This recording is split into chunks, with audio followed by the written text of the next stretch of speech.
Good evening and welcome to the 18th Annual Tennessee Aviation Hall of Fame Gala and Induction Ceremony. My name is Alan Howell and I'm the chairman of the Tennessee Aviation Hall of Fame, and I would like to thank all of you for being here tonight to honor four outstanding individuals who have made lasting contributions to the aviation community in our state and across the country. The Tennessee Aviation Hall of Fame is one of the most recognized and renowned organizations of its kind in the United States, thanks to the dedicated efforts of our founder, Chairman Emeritus, Mr. Bob Minter, the current and past board members, and our many financial supporters and volunteers over the years. Your attendance and sponsorships for tonight's gala support the ongoing efforts of this outstanding organization. Over the past 18 years, we have inducted 72 members into the Hall of Fame. The accomplishments and contributions of these men and women who are members of the Hall of Fame are truly amazing. They inspire us to follow in their footsteps, and they have paved the way for us and the future generations of aviators through their vision, hard work, sacrifice, and innovation. The stories of their accomplishments and distinguished careers are preserved and continue to be told through the work of the Hall of Fame. In addition to preserving the legacy of its members, the Tennessee Aviation Hall of Fame also promotes education to the next generation of aviators. Through the generous support of the Robert A. and Susan C. Wilson Foundation and other donors, we were able to print 20,000 copies of the first edition coloring book that tells the stories of our members. To date, we have distributed over 16,000 of those copies to students in classrooms, churches, scout troops, airports, aviation groups, and at the Tennessee State Museum. As we seek to expand this outreach, we will need your help in funding reprints of the first edition and developing new editions with our other members. As the new Tennessee State Museum opened in October in Nashville, Tennessee Aviation Hall of Fame volunteers worked the grand opening. In April this year, we co-produced Children's Aviation Day at the museum. More than 800 children attended. McGavick and Siegel High School aviation students assisted, as did Women in Aviation, the MTSU Aerospace Department, the Civil Air Patrol, and the Tennessee Aviation Association. On July 20th, we helped support the 50th anniversary of Apollo 11 by doing a presentation entitled Tennesseans in Space. Our newest board member and Tennessee Aviation Hall of Fame member, Sue McPherson, is heading our state museum efforts, and we plan on doing 4 aviation programs in 2020. We are also proud to continue our partnership with the MTSU Gore Center in preserving the artifacts, books, and writings of our Hall of Fame members.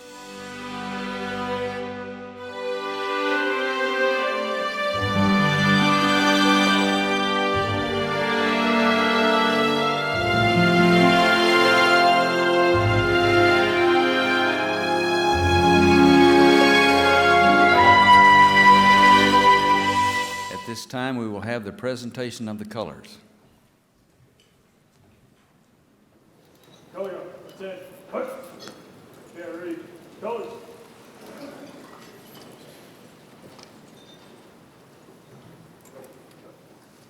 Forward. Up.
Please follow me in the Pledge of Allegiance.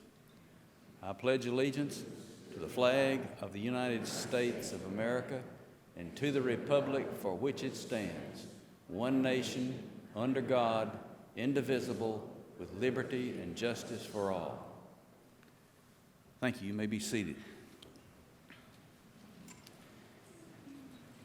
We really appreciate the Civil Air Patrol posting the colors. Give them a big hand for doing that, please.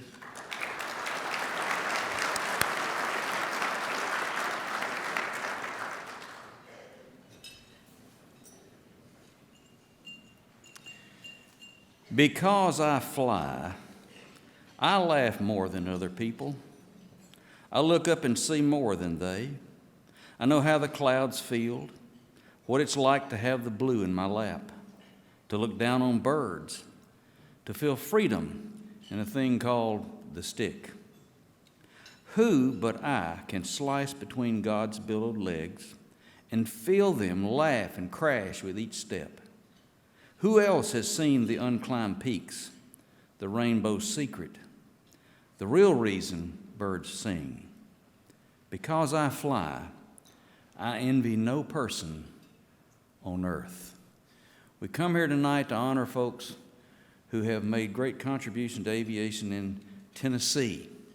And I think this is altogether fitting, and many of these people have sacrificed so much to further aviation.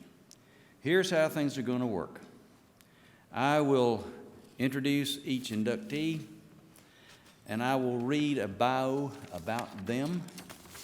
When I'm through with the bio, I will ask them to come up on the stage with his or her spouse, and the spouse will hang the medallion around the inductee's neck, and then the inductee will be allowed to speak for 10 minutes.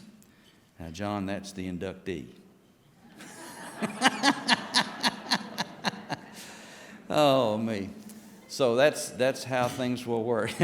That's how things will work. And then each inductee will sit up here for the duration of the ceremony. Our first inductee is Deborah Ball. Deborah Ball, a staunch aviation and warbirds enthusiast, holds commercial, instrument, and multi-engine ratings, and is also formation qualified. She and husband John own a matching pair of Beechcraft T-34 Mentors that they have flown frequently in formations together for veterans memorials, air shows, and many other events. Deborah and John have been volunteers for EAA both nationally and locally for many years. Deborah has served in numerous roles at AirVenture from 1988 to 1995. In 1992, she was appointed the State of Tennessee representative of the Young Eagles program.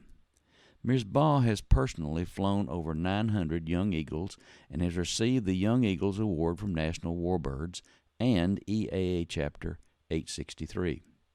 She received the coveted Spirit Award in 1996 from Paul and Audrey Poberinsky for her work with the Young Eagles program and the prestigious National EAA Major Achievement Award in 2000. Deborah has volunteered at the Women in Aviation International Conferences for many years and is the first lifetime member of WAI. She is also a lifetime member of EAA, EAA Warbirds, and a member of the 99's International Organization of Women Pilots, the T-34 Association, AOPA, a lifetime member of the American Legion Auxiliary, EAA Chapter 863, and the EAA Tennessee 1st Squadron Warbirds Chapter. Deborah serves as treasurer and board member of Women in Aviation International and is past president and treasurer of the Music City Chapter of WAI. She is a founding member of the Music City Chapter of Women in Aviation International. She serves on the board of directors for EAA Chapter 863 and is a former officer and newsletter editor for both EAA Chapter 863 and the Tennessee 1st Squadron. Deborah Ball has served on the Lebanon Airport Commission. For extraordinary achievement and service to aviation for Tennessee, our nation, and the world, Deborah Ball is honored by and inducted into the Tennessee Aviation Hall of Fame this second day of November 2019.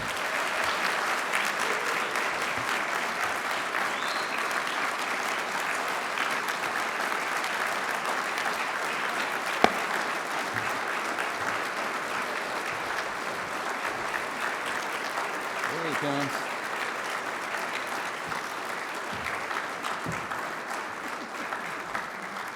How you doing, son? If you will put this around Deborah's neck, then y'all be a matching pair. Can I keep it? That's right, just right. I'll take care of it right there. Woo!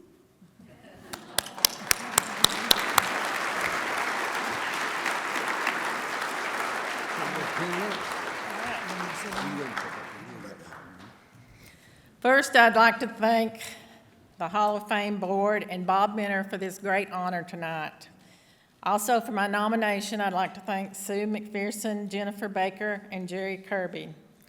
I know my mom and dad are proud and looking down on me tonight. They were the first in my life to teach me the importance of giving. Dad was a World War II veteran and a country preacher, and Mom helped others all her life. I'd like to welcome my brother, my nieces and nephews, and the Fletcher family here tonight to support me. Also, the Ball family, have our children, John, Jan, and Dana, and all our grandchildren here tonight. I'd like to recognize my long life partner, John Ball. The first time I ever heard that name, I had just taken a flight lesson at Smyrna Airport, and I saw an orange and white Stearman landing at the end of the runway, landing kind of sideways. So I asked somebody, I said, "Who in the world is that?" And they said, "That's John Ball, and he doesn't have long to live." Well, we met later officially at an EAA meeting, and as you know, EAA has been a big part of our lives. I believe it takes good partnerships and good teamwork to succeed in different goals in life. And I have a lot of people here to share with tonight. For instance, when we do Young Eagle rallies at the Lebanon EAA, it takes teamwork. It doesn't just take pilots, it takes mechanics, it takes ground crew, it takes organizers. Sometimes it even takes Heather and direct flight to keep us going the right way. The EAA Lebanon chapter has flown over 9,000 Young Eagles since the start of that program in 1992. And Dan Allen, who is here tonight, has flown over 2,000 Young Eagles. Of all the flights that I have done, only one do I remember ending bad, when the little boy in the right seat suddenly began getting sick, and on final he totally missed the sick bag all over me, all over the dash, all over the door, making for probably the shortest field landing I ever made. However, most Young Eagle flights end with big smiles and a lifelong impact. For instance, our friends the Kings are here today, and Sean King was one, when he was a young boy, was one of my Young Eagles. Today, he is a distinguished federal agent. I also like to recognize all the warbirds. There's many that's here tonight. We were lucky enough in Tennessee to have Chapter 1. And they are known for their formation flying, usually in different groups, such as our T-34s, Red Stars, we have Robert here, fighters. In 1999, John and I were in a flight of 58 T-34s flying formation in Oshkosh. We were in the very last element. So that was a real memorable flight because the smoke over our canopies was amazing. I'd like to recognize Lynn Ozaki, who's here tonight. She's from Punta Gorda. and her husband started the Warbird chapter in Florida. Also, Roland Coles is here. He has kept our airplanes for many years. Also, have two groups that have really supported us tonight, Centurion Stone, where I worked for 30 years, and Cedar Creek Yacht Club Friends. Both these groups have always supported our flying and always supported our Warm Wings charity we had in the hangar for many years. First time I ever remember wanting to fly was when my brother was taking flying lessons when we were in high school. And I immediately asked Dad, could I do that too? Well, I'll never forget, he sat me down and he said, Deborah, girls don't fly. They don't let girls fly in the military, and it's just not a good career for girls, and we just can't afford it. So I went on to college, and after college, landed in Nashville. My very first flight was on November the 2nd, 1975, with Roy Clark in a Stearman at Smyrna Airport. I was so excited after that flight. I had my very first lesson with Colonel Hahn that very same day. And Colonel Hahn is the very first Hall of Fame inductee. I finished my flying lessons in 1977 at Nashville Flying, then continued spending some weekends flying with W.A. Hunter and more with Colonel Hahn, flying different tail draggers. Tonight, I would like to recognize some of my lady friends. First, I'd like to recognize all the wives here who have supported their husbands for many years with little or no recognition. I share this award with you. I also like to recognize the 99s who just started a chapter in Nashville. Today is the 90th anniversary for the 99s, which was started by Amelia Earhart and her friends on 11/2/1929. And now I would like to recognize women in aviation. Over $900,000 worth of scholarships have been given just this year alone through Women in Aviation International, and millions over the last 25 years. I'd like to welcome Marcy Veroni, our chairman of the board, who has come tonight to be here all the way from Fredericksburg, Virginia, and Connie Lawrence, our office executive, who has come from Dayton, Ohio. Thank y'all so much. Next, I would like to recognize our Music City chapter that we started several years ago. Our big event that we have every year is Girls in Aviation Day, where we teach young girls different aviation careers. In our chapter, we have different pilots, mechanics, engineers, management. We have just a real well-rounded group. And these girls have been a source of friendship and support to each other, and especially to me over the last few years. My friend Paul Poberezny, who started EAA, always said it's not just about the airplanes, but about the people. We are all different here tonight, but we all share a passion for aviation. And we must all share that passion with the younger generation. Thank you.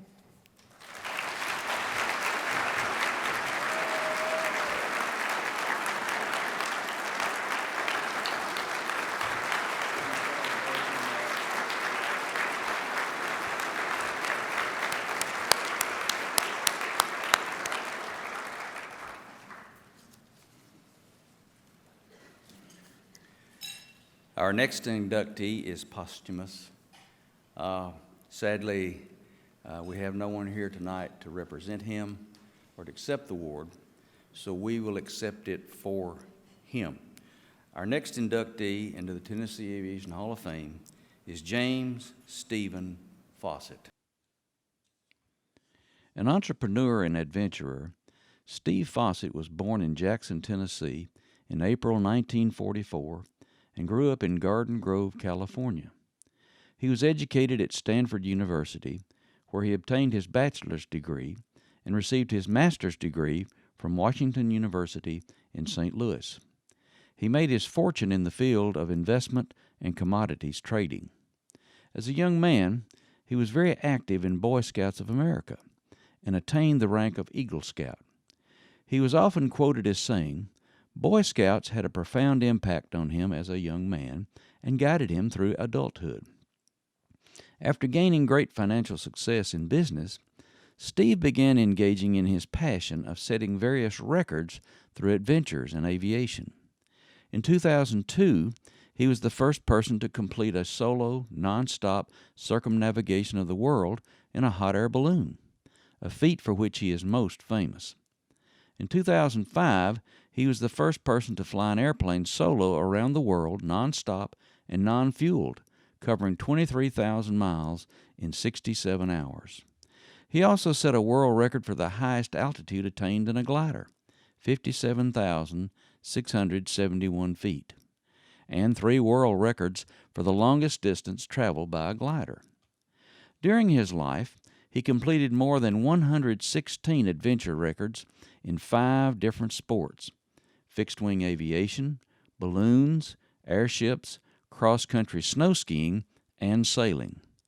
Steve Fawcett has to his name 91 world records in aviation, and 36 still remain unbeaten to date. He also successfully climbed the highest peaks on 6 of the 7 continents of the world, missing only Mount Everest due to an asthma attack. Fawcett was known to say that he did not like risks, and he knew that would sound strange coming from him. However, he said what he tried to do was reduce risk by careful planning, technological development, and the help of the best scientists and experts. He also said he did not do extreme sports because of the excitement, but for the personal success. He died in September of 2007 when the super decathlon he was piloting vanished while flying over the Sierra Nevada mountains. In July 2007, Fawcett was inducted into the National Aviation Hall of Fame. In 2010, he was posthumously inducted into the International Air and Space Hall of Fame. For extraordinary achievements in aviation for Tennessee, our nation, and the world, James Stephen Fawcett is posthumously honored by and inducted into the Tennessee Aviation Hall of Fame this 2nd day of November, 2019.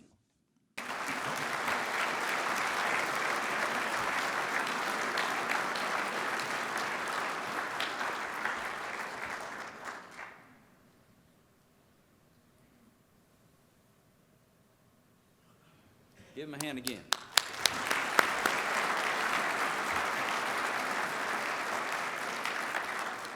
Tennessee has a great heritage and great accomplishments in aviation. Our next inductee is Scott M. Niswonger. Scott Niswonger learned to fly as a teenager, soloing on his 16th birthday. During his aviation career, he has flown many aircraft, ranging from a Piper J3 Cub to the Boeing 747. Scott graduated from Purdue University with a degree in aviation technology and was awarded the Doctorate of Technology degree in 2004. He also earned a BSBA from Tusculum University in 1986 and was subsequently honored with a Doctorate of Human Letters in 2006. He holds a Doctorate of Human Letters from both East Tennessee State University and the University of Tennessee. After graduating from Purdue, he was employed as a corporate pilot with the Magnavox Company in Greenville, Tennessee. In 1973, Niswonger started a successful Part 121 cargo airline, General Aviation Incorporated, which operated 38 freighters on nightly scheduled service. After selling General Aviation, he became Vice President of Operations for Flying Tiger Lines, a military contractor and global cargo airline. He later co-founded Land Air Services, which was taken public in 1993. And in 1990, he formed Forward Air Corporation, which remains a publicly traded company. He serves as a member of the Purdue University President's Council and the Dean's Council for Purdue University Polytechnic Institute, and is a board member for the Purdue Research Foundation and chairman of Purdue Aviation, LLC. In 2001, he founded the Niswonger Educational Foundation to create opportunities for individual and regional growth through educational programs, scholarships, and other charitable activities. This educational foundation currently has 20 scholars in college and 71 alumni. The foundation has an annual budget of more than $5 million and has invested more than $70 million in rural East Tennessee's pre-K through 12 public education system. Scott is also the lead benefactor of the Niswonger Children's Hospital in Johnson City, which is home to one of only 8 St. Jude affiliate clinics in the world. Mr. Niswonger is a distinguished and successful businessman, aviator, entrepreneur, and philanthropist. He is a staunch advocate and supporter for aviation. Scott's current aviation interest consists of a charter operation with Worldwide Authority, an FBO, a Part 141 flight school, Part 145 maintenance center, and a combination of 16 single-engine, 2 multi-engine, and 4-jet aircraft. For extraordinary achievement and service to aviation for Tennessee, our nation, and the world, Scott M. Niswonger is honored by and inducted into the Tennessee Aviation Hall of Fame this 2nd day of November, 2019.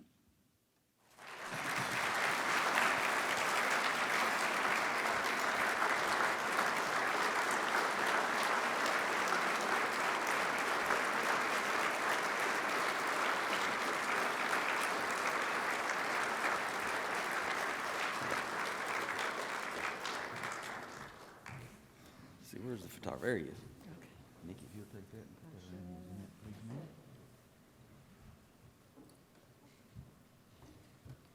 Don't pull too tight.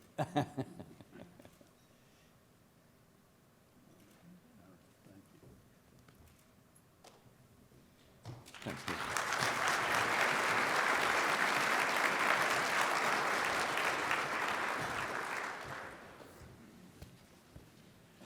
Well, good evening, everyone. Before I begin tonight, I'd like to take a moment of personal privilege and thank a couple that are here tonight that are dear friends of Nikki and mine. General Bob Woods and his lovely wife, Wanda. You may remember that Bob was the head of what was, I believe, called the Tennessee Bureau of Aeronautics. It's very special for me in that he literally saved the Greene County Airport when it was about to be closed for safety issues in the way the airport was designed back in the 60s. Bob and Wanda, you're at the very back table. Would you please stand up so we can honor you for your service to both our nation and this state?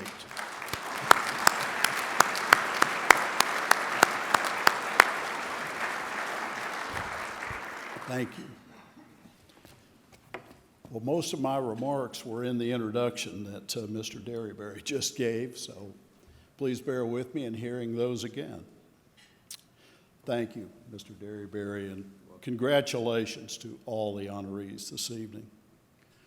I'm immensely grateful for not only that introduction, but also being selected as an inductee into the Tennessee Aviation Hall of Fame.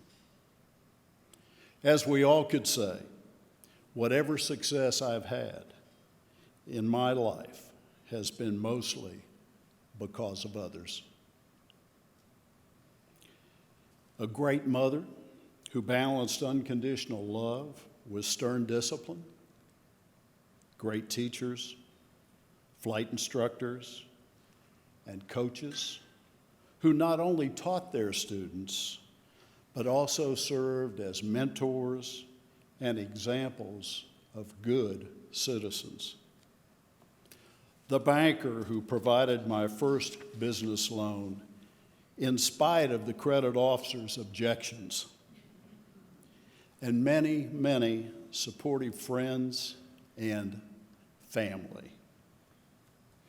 I'm about to date myself here, but my love of aviation started at a very early age as I watched DC-3s and DC-6 passenger aircraft descending above our farmland in Van Wert, Ohio, descending into Bear Field at Fort Wayne, Indiana's airport. From that moment on, I was hooked. My mother always knew where to find me. It was at our local airport.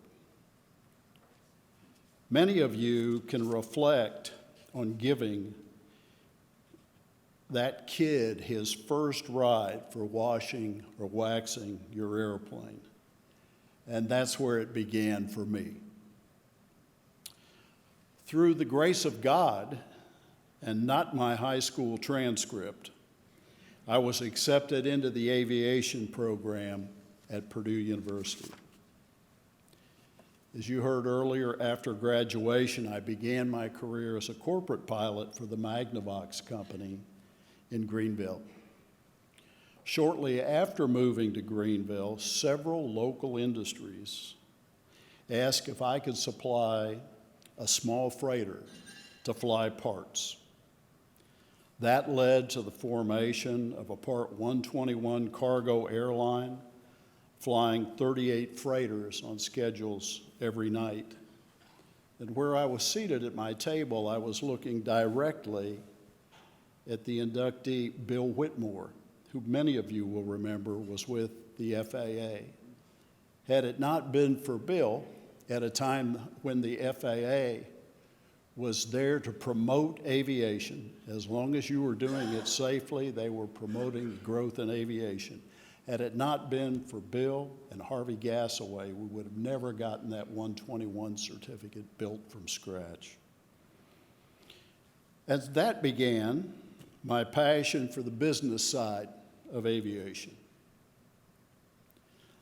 Later, I had the privilege of leading a great team of people to take both Land Air and Forward Air companies public, which resulted in the creation of over 7,000 jobs in over 100 cities and 3 countries. Today, most of my time is spent growing and searching for additional FBOs and flight schools while growing our aircraft maintenance and charter business. The balance of my time is working with the Niswonger Educational Foundation, whose motto is learn, earn, and return, depending on your position in life. The philosophy of the Niswonger Foundation is embodied in our motto, learn, earn, and return. For as we all know, learning is truly a lifetime journey. And for the younger folks in the audience tonight, the things that I know for certain are, life is way too short, so act with urgency and make your own decisions. Trust your instincts, or time will make those decisions for you. Thank you again for this honor tonight.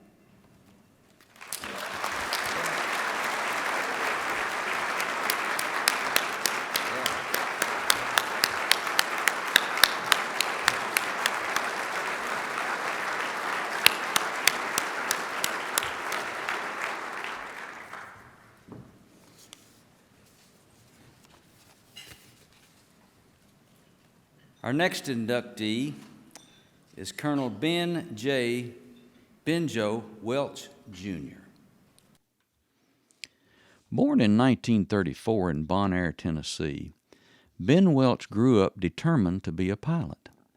His first flight in 1946 in an Aeronca Champ at Crossville, Tennessee, cost $2. Completing 2 years at Tennessee Tech, he was employed by McDonnell Aircraft as an engineering draftsman, leaving the company in 1956 to join the U.S. Air Force Aviation Cadet Program. Flying the T-34, T-28, and T-33, he graduated in December 1957, earning his pilot wings and a second lieutenant commission. During his 38-year career as a U.S. Air Force and Tennessee Air National Guard officer and pilot, he would pilot a multitude of aircraft including the RF-101, the EC-47, the C-124, C-130A, C-130H, and KC-135. Returning from Mishiwa, Japan, where he flew the RF-101, Benjo was assigned to SAC as a non-flying Minuteman missile launch officer.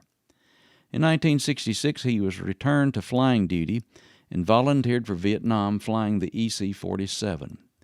He was tasked with locating, identifying, and targeting enemy operations and command locations, including during the Tet Offensive and the Battle of Quezon in 1968. Returning from Vietnam in 1969, he left Air Force active duty and joined the Tennessee Air National Guard.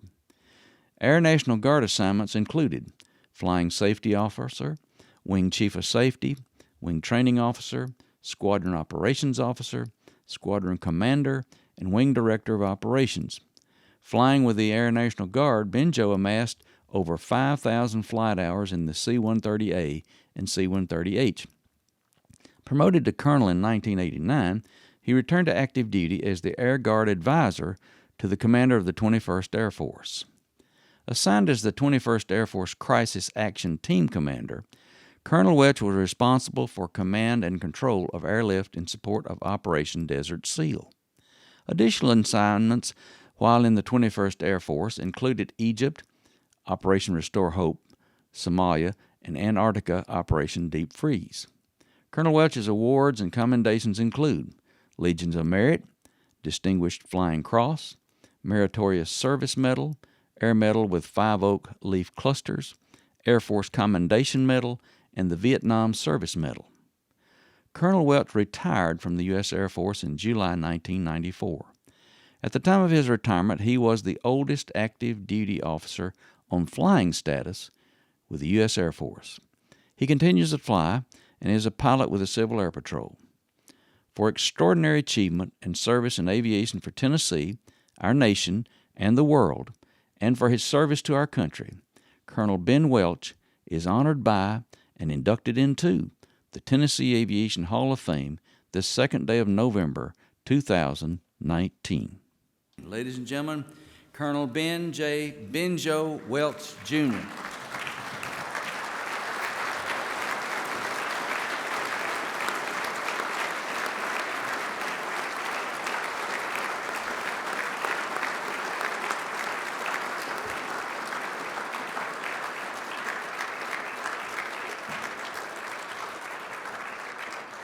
How you doing? Kathleen, here's his medal. If y'all can kind of turn where the photographer can see. There you go.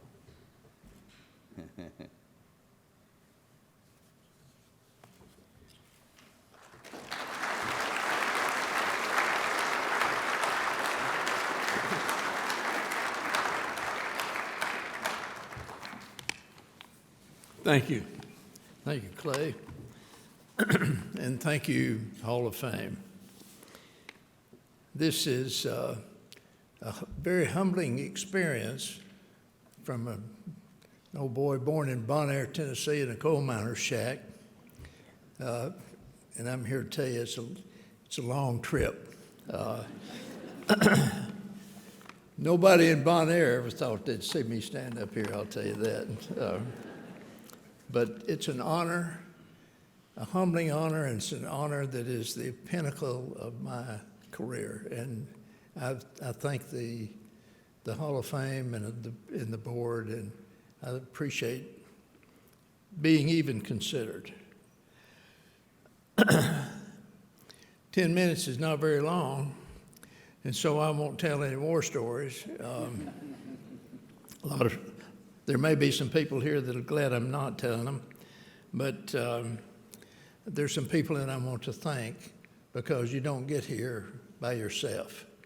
And I want to especially thank my good friend and late in life mentor and nominator, John Ellington.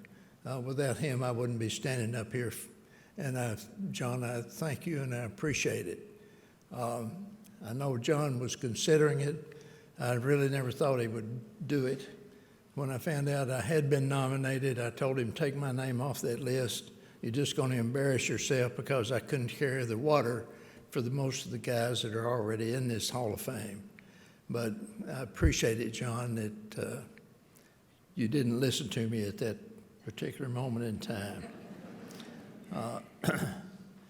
Everybody, as has been said before here, has people that has got them there. And the person that has most been my support, had my back through thick and thin, is my lovely, beautiful wife, Kathleen.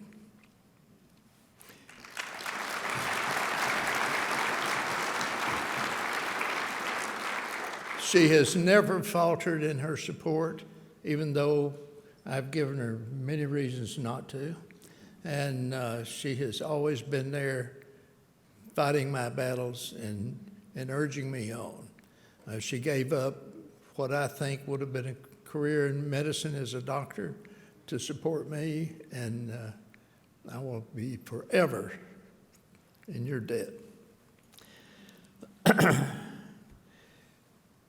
We all, you know, I lived my life on the proposition that superior skill and cunning always triumphs over ignorance and superstition. And forgiveness is easier to get than permission.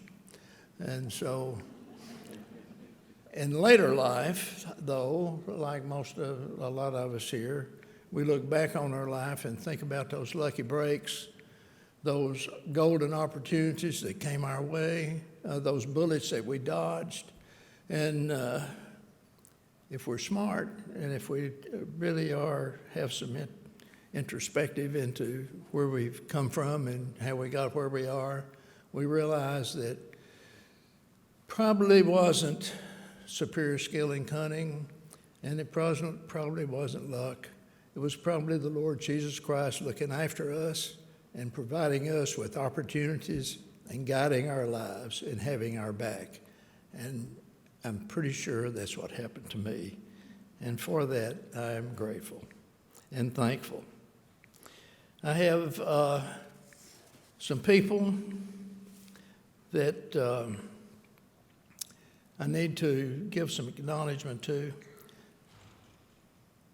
I had a mentor when I came back from Vietnam that took me into the Tennessee Air National Guard, that gave me assignments, that actually was my friend, even though we never hung out together.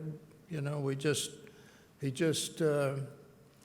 would make suggestions, offer opportunities. Sometimes I'd follow his suggestions. Sometimes I would take the opportunities. He never faltered. He kind of believed in me. And I kind of took him for granted and needled him. It was just the way it was. But this person, without even knowing that he was my mentor, is responsible for me standing up here today to a very, very large extent. That person is not here tonight because he is in failing health. And I talked to him recently this week, and he said, I'm not going to be able to make it. But I would like to acknowledge him, and I would like for you to acknowledge General Don Follis of the Tennessee Air Guard.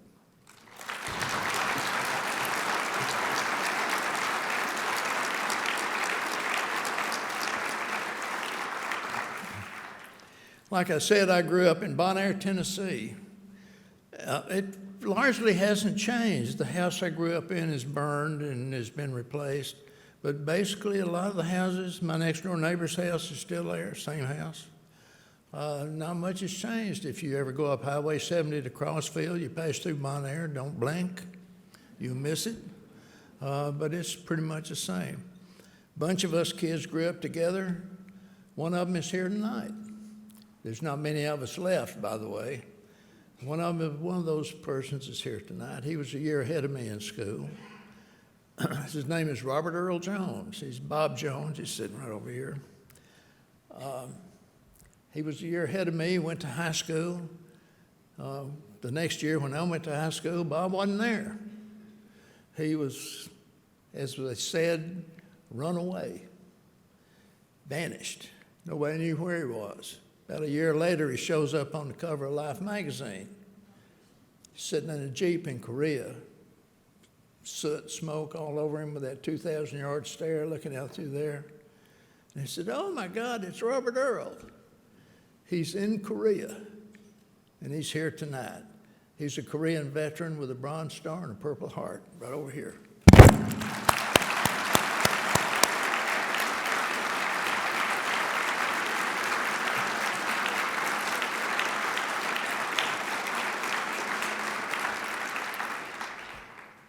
Most of my high school buddies have gone west, and the widows, who are also good friends, don't like to get out and travel to things like this, so most of them didn't make it. But Kathleen and I have a nephew who came in from San Jose, California, Silicon Valley.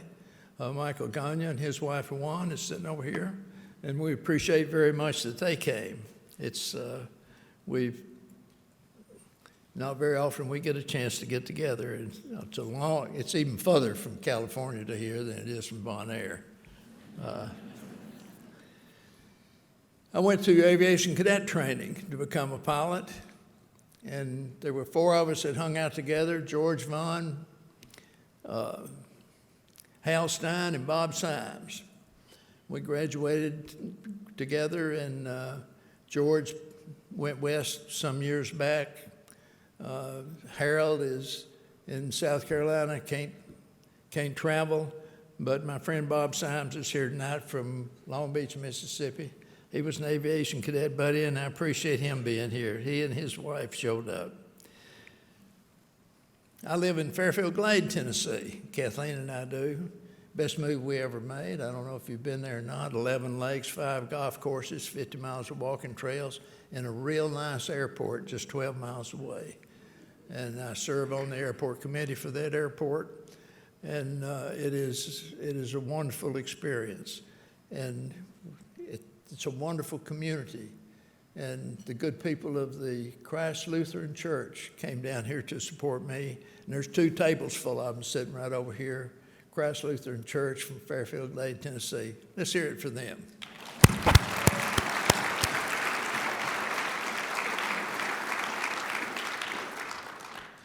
My head table is full of family. My cousin Jane Ellen, also known as Cousin Pearl, also known as my sister, is here. And my son Ben, also known as Ben Joe. I don't know why, go figure. But he's a retired lieutenant colonel, and his wife, his son Bryant, who is a 2-time champion in the Special Olympics bowling, and his daughter Natalie.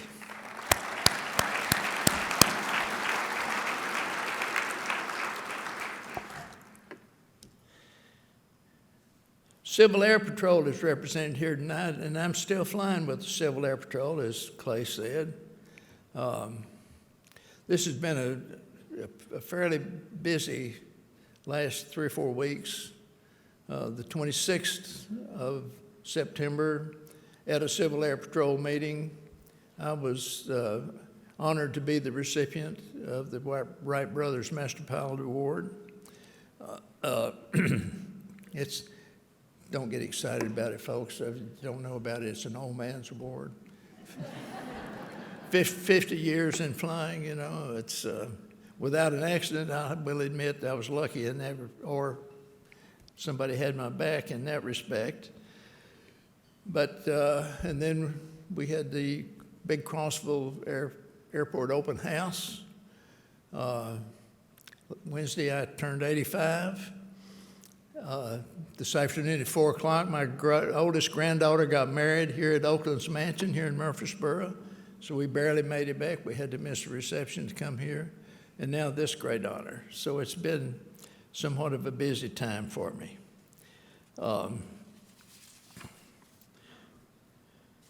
The quiet birdmen are here tonight. A lot of you are quiet birdmen. A lot of you don't know what quiet birdmen are, and that's okay.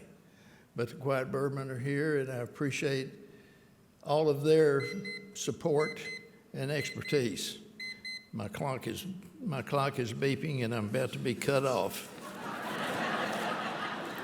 So I'll just say that also here tonight is the Tennessee Air National Guard. Without the Guard, I would not be here.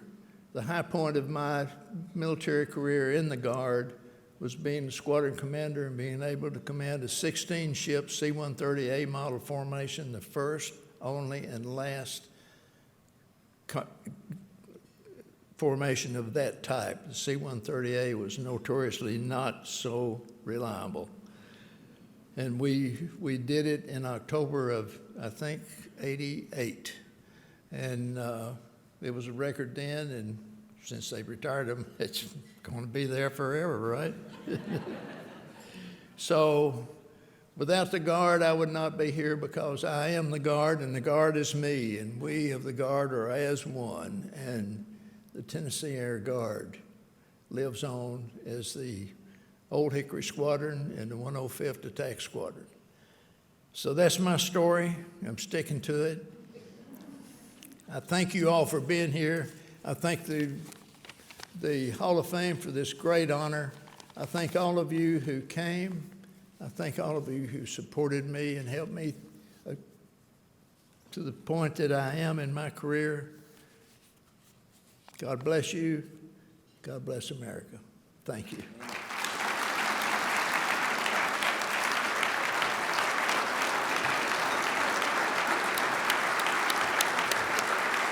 Ladies and gentlemen, a really big hand.